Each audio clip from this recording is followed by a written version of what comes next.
अच्छे लोगों की मृत्यु जल्दी क्यों हो जाती है? अक्सर ये देखा जाता है कि अच्छे से और धर्म से चलने वाले लोगों की मृत्यु अक्सर जल्दी हो जाती है। शास्त्रों में बताया गया है कि कलयुग में लोगों की उम्र 30 वर्ष ही रह जाएगी और कलयुग का अंत होते होते इंसान की औसत उम्र 20 वर्ष ही रह जाएगी। आपने ये भी सुना होगा कि भगवान अच्छे लोगों को जल्दी बुला लेते हैं। धर्म कोई सा भी क्यों ना हो, हर किसी में यही बताया गया है, जिसने इस धरती पर जन्म लिया है उसकी मृत्यु निश्चित है।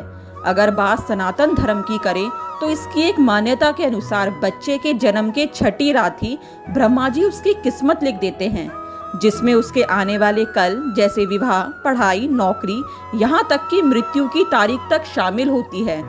यह निर्णय तो भगवान ही करते हैं कि किसकी उम्र कितनी है। आपने ये कहावत तो जरूर सुनी होगी कि जितनी चाबी भरी राम ने उतना चले खिलौना। दोस्तों, इस कहावत में साफ है कि किसकी मृत्यु कब होनी है ये तो भगवान ही तय करते हैं। वैसे तो अच्छे लोगों की मृत्यु जल्दी हो जाने के पीछे कई कारण हैं, लेकिन पहला कारण समझने के लिए आपको ये जानना होगा कि हम जो कुछ भी इस जन्म में करते हैं इसका जवाब हमें ऊपर यमराज को देना होता है। अगर उसके पाप का पलड़ा भारी होता है तो उसे नरक में यातनाएं काटने पड़ती हैं, और अगर पुण्य का पलड़ा भारी हो तो उसे स्वर्ग का सुख मिलता है। और यही चक्र कई युगों तक चलता रहता है जब तक उसे मोक्ष की प्राप्ति नहीं हो जाती। इस मृत्यु लोक में हर कोई अपने किए की सजा ही भुगतने के लिए आता है। कोई आत्मा इंसान बनती है तो कोई जानवर के शरीर में प्रवेश करती है। ये उसके संचित कर्मों के आधार पर ही तय होता है। इसके अलावा उसे जन्म देने वाले माता पिता के संस्कार भी उसके अंदर आते हैं। इसके बाद वो जो कर्म करेगा उसके हिसाब से उसे पुण्य आत्मा या फिर दुरात्मा कहा जाता है, और यही पुण्य आपकी मृत्यु की तारीख को भी बदल देते हैं। जिस तरह से एक जज जेल में रहने वाले कैदी के व्यवहार को देखकर उसकी सजा कम कर देता है, ठीक उसी तरह भगवान भी देखते हैं कि इंसान मृत्यु लोक में जाने के बाद अच्छे कर्म कर रहा है या उसे अपने किए की सजा मिल चुकी है। और जब उन्हें लगता है कि अब उसे मृत्यु लोक में नहीं रहना चाहिए तब वो उसे बुला लेते हैं। भगवान के दंड विधान के अनुसार हर व्यक्ति को केवल उतना ही दंडित किया जाना चाहिए जितना उसके पाप किया है। अब क्योंकि अच्छे लोगों के पाप कर्म बुरे लोगों के पाप कर्मों की तुलना में अधिक होते हैं, इसीलिए अच्छे लोग अपने पापों का फल जल्दी ही भुगत लेते हैं। हिंदू धर्म में मान्यता है कि भगवान हर अच्छे आदमी को किसी न किसी उद्देश्य के साथ ही इस मृत्यु लोक में भेजते हैं, और भगवान का अपना अवतार इन्हीं उद्देश्यों में शामिल है। इसीलिए जब वो उद्देश्य जल्दी पूरे हो जाते हैं तब भगवान उन्हें वापस बुला लेते हैं। अर्थात अच्छे लोगों की मृत्यु उनके अच्छे कर्मों पर भी निर्भर करती है। क्या आपने कभी एकांत में ये सोचा है कि आपको ये जीवन क्यों मिला है?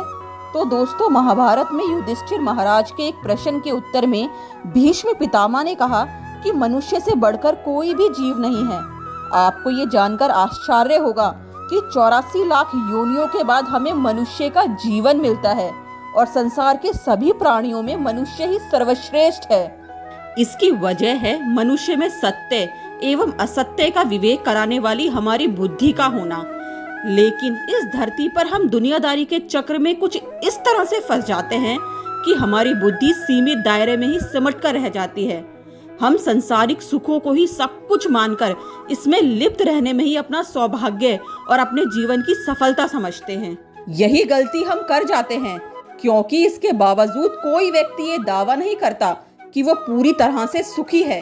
सच्चाई ये है कि हमें सामान्य जीवन के उद्देश्यों की पूर्ति के लिए निरंतर प्रयास करते रहना चाहिए। ये सच है कि हमें अपने और अपने परिवार का भरण पोषण की जिम्मेदारी हमारी है और हमें इसे हर हाल में निभाना चाहिए। लेकिन क्या आपको ये मालूम है कि आप कहाँ से आए हैं और आपको कितने दिनों या कितने सालों तक इस जगत में रहना है, और आपकी मंजिल क्या है? तो इन प्रश्नों के उत्तर में ज्यादातर लोग यही कहते हैं कि पता नहीं। ऐसे लोग बड़े ही अजीब होते हैं। वो यात्रा तो कर रहे होते हैं पर यात्रा के संबंध में उन्हें कोई जानकारी नहीं होती। इसी तरह दोस्तों, श्रीमद् भागवत गीता में भगवान श्री कृष्ण कहते हैं कि ये एक आध्यात्मिक और ईश्वरीय जीवन का पद है जिसे प्राप्त करके मनुष्य मोहित नहीं होता। अगर कोई जीवन के अंतिम समय में भी इस स्थिति में हो तो वह भगवत धाम में प्रवेश कर जाता है। मनुष्य दिव्य जीवन को एक क्षण में तुरंत प्राप्त कर सकता है और हो सकता है उसे लाखों जन्मों के बाद भी ये प्राप्त ना हो। दोस्तों, ये तो सत्य को समझने और स्वीकार करने की बात है। भगवत गीता कहती है, वास्तविक जीवन का शुभारंभ इस बौद्धिक जीवन के पूरे होने के बाद होता है। दोस्तों, इन सभी बातों से ये बात तो स्पष्ट है कि हम सभी एक निश्चित समय के लिए धरती लोक पर आते हैं और कुछ विशेष कर्मों को करने के लिए आते हैं। जब हमारे कर्म पूरे हो जाते हैं और इस जीवन के सभी लक्ष्य प्राप्त हो जाते हैं तो प्रभु हमें परलोक में एक सहज जगह प्रदान करते हैं।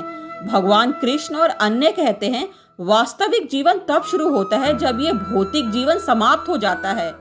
दोस्तों, जो लोग सदाचारी होते हैं और जीवन में अच्छे कर्म किए होते हैं वो वास्तव में विशेष होते हैं। जब उनकी मृत्यु का समय निर्धारित हो तो दोस्तों उनको इस दुनिया को छोड़कर आगे की यात्रा जारी रखनी होती है।